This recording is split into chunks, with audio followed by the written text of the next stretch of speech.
Hey friends! Today is day one of a really big project here on the farm. We are totally revamping our entire pasture in the hopes of getting some Bermuda grass out here as opposed to the weeds that we have right now.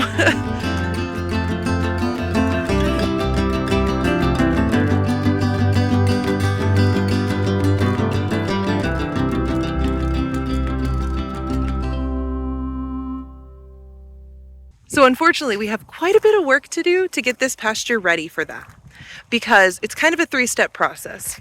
The last step is we're going to get Bermuda sprigs, and it's going to grow and be amazing, beautiful Bermuda grass for our goats to graze on. It's going to be lovely.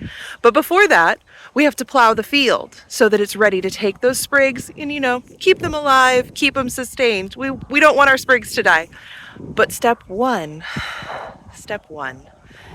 is cleaning up our mess that we left last time we had a big project. So our last project of this magnitude was putting up our fencing for goats. We already had the whole pasture fenced with barbed wire for our cows that we used to have, but goats need better than just barbed wire. They tend to go through things. There's a saying with goats that if it won't hold water, it won't hold goats, and it's not far from the truth, at least. So our pasture has barbed wire, but unfortunately we needed to add on welded wire to hold the goats in. So we went around the pasture and just added onto the posts we already had, easy, except for the spots where trees had grown. And so if there were branches or trees in our way, we just went ahead and cut them down and sort of left them there. So now we have a huge mess that we need to go clean up of all these branches and logs and stumps. And so it's going to be a big project today. 1 week later. Well, it's a different day now. It's a week after the first day that we started on this fun project. Forgive the chicken. And we had a horrific first day, you guys. It was really rough. We started the day by getting our rented wood chipper stuck in the mud. And so we spent probably an hour trying to get the truck and the wood chipper out of the mud because it's been so rainy here. We just didn't even think about, we have low spots, and the low spots are pools of mud. So that was a fun start. Once we finished that, we realized we got the truck out. We realized there was no way we were going to be able to move the wood chipper out. And so we just had to leave the wood chipper in the middle of the driveway and spent a bulk of the morning last week shuttling our branches back and forth to the driveway, which probably made our job 4 times slower, just trying to load up branches, drive them over, unload them, and then put them into the wood chipper. It was awful, you guys. And so we eventually admitted defeat because it was just awful. So here we are a week later. Thankfully, the weather is much sunnier and warmer today, and we're going to try again. Unfortunately, I don't have any footage of what we did that first day. It was a horrific day, you guys. With starting your whole project by getting a huge vehicle as well as a rented vehicle stuck in the mud, it was really bad, you guys. So my apologies. We have no footage at all. All I can show you is the ruts that the huge machine left in our path to the gate. That's it, you guys. I'm so sorry. But what we did learn, here's a helpful tip. If you get a wood chipper stuck, just chip into where you need to pull it, and you've created a really nice dry mud-free zone. So take a look. So you can tell where we had the chipper stuck because of the horrific ruts. And we just spent the morning chipping into this huge pile so that whenever it was time to pull it out, it was so easy. The truck had lots of traction on this really nice, dry, really thick, solid wood chip pile. It was super easy. So if ever you get a wood chipper stuck in the mud, I highly recommend just chip where you need to go. We also got some rather bad news about the whole project. We had been hoping to completely redo the pasture in Bermuda, and knowing we would have to keep our animals off of it for a little while. But we didn't realize how long a little while was. I thought it would be a month or maybe 2. Well, we talked with the farm that was going to come do the sprigging for us, and they said minimum a year. You cannot have your animals, especially goats, on your newly sprigged Bermuda pasture for a year. Guys, that just isn't going to work for us. So we're really bummed about that. But Basically, what we're going to plan to do for this year is we're just going to work on weed control. And so we're still going to clean up our mess. That's still what we're doing today. But plowing, doing all the sprigs, those are off the table for now. So big bummer, but we're going to make the most of it. All right, so game plan for day 2 is to make firewood out of the big stuff and chip up all the small stuff. After that first day the previous week, you know, when we got the wood chipper stuck in the mud, we knew that this was going to take us multiple days to finish. This was such a big project, way bigger than we had guessed before we started. So thankfully, my very, very kind father-in-law came over and offered to help.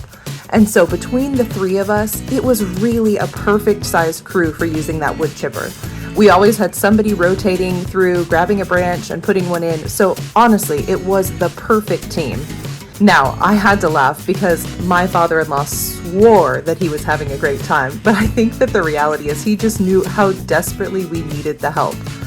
We accomplished about 1,200 feet of tree line that day, and there is no way we could have done it without that 3rd person in our team. This video clip is only about 200 or 300 feet of the 1,200 that we did this day. So by the end of it, we were just so exhausted. All right, that's day 1 complete.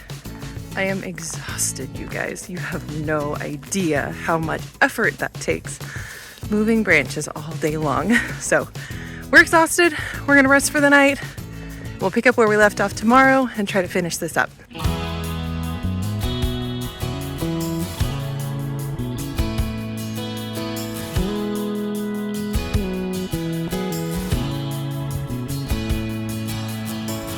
Good morning again, friends. Today is day 3 of our project, but the end is in sight. I'm pretty confident we're gonna finish getting all this brush out of the way today. But milk goats wait for no one, and so first we gotta go take care of these goats. So every morning as we go to the barn, we are greeted with this sound. Good morning, sweet goats. Are you ready for your mamas? Yes, silly baby. Where are the triplets? Are they in the bed still? I hope they're still in bed. That's where the 3 babies went. Oh, naughty babies. Blaze, how did your babies get out last night? Oh, you're naughty, mama. Well, I guess we're not milking Blaze this morning. And we got to figure out how her 3 babies got out of baby Fort Knox, and yet the other 3 didn't. I bet a mama pushed and and they could just walk right out. And there's a gap at the bottom. Excuse me, Amy. Oh my goodness, look at them escaping. Yes. Oh, I bet you're right. I bet Blaze helped them. Yep, no milk. Babies stole every last drop of milk out of Blaze. Oh well. Thankfully, we have 2 other mamas in milk, so Holly and Sequoia were happy to give us the milk we need for the day, even if Blaze gave all of hers away to her sweet babies.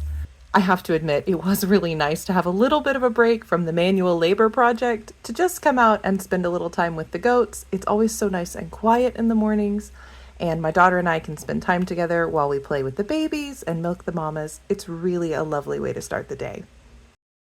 We always start feeding our pregnant mamas about a week before their due date. So since Bluebell here is due in a little less than a week, today was her first day as well as London's first day to get on the stand and get treats. And these goats are pretty smart. They really do remember from last year that they love being on the stand. So they hopped right up, knew right where to go, and enjoyed those treats. But both still had lots of ligaments, so no babies for a few days. All right, milking chores are done. The goats are all out to pasture, so they're gonna have a great day. The chickens have come in the milking area so that they can dig through all the shavings on the ground, find all the good bugs and whatnot in the barn.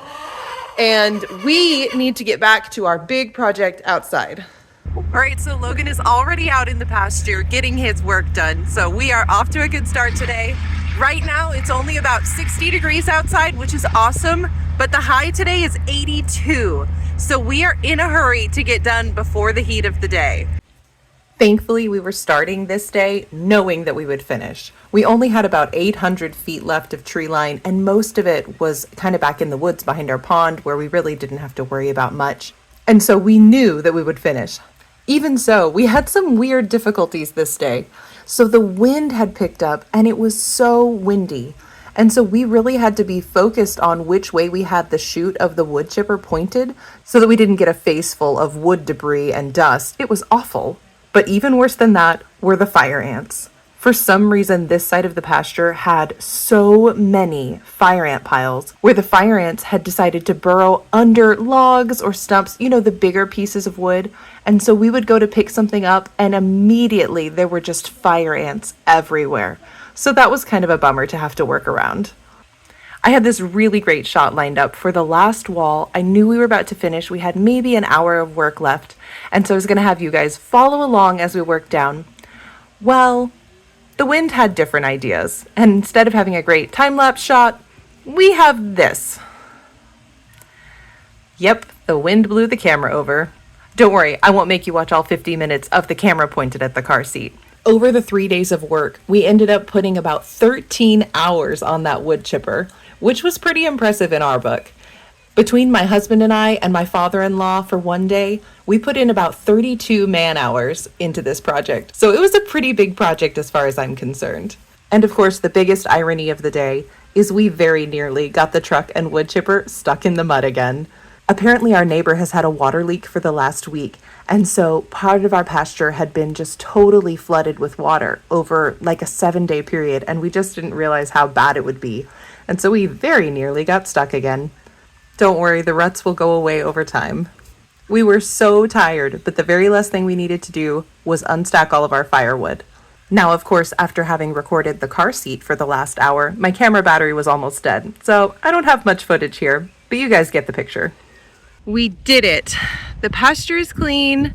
We have a killer pile of firewood for the next, 2 or 3 years probably. We don't really use firewood all that much in Texas because it just really doesn't get that cold. We have a few freezing cold days each year and we really don't run our fireplaces outside of that. So this is gonna last us a really long time. The pasture looks great. We're going to mow it. We call it brush hogging when we use the tractor to do it, but we're gonna mow it all summer to keep the weeds down. Hopefully that'll encourage all of our grass that's there to grow so that by the end of summer, maybe we'll have an improvement on the pasture, which I know the goats would really appreciate. So thank you guys so much for watching. If you haven't subscribed yet, don't forget we have 2 mamas due on March 1st, so in the next week. So we should have more kidding videos out there for you soon.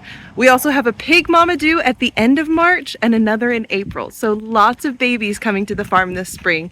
Don't forget to hit subscribe, comment below if you want to leave us a line. We love hearing from you guys. Thanks so much.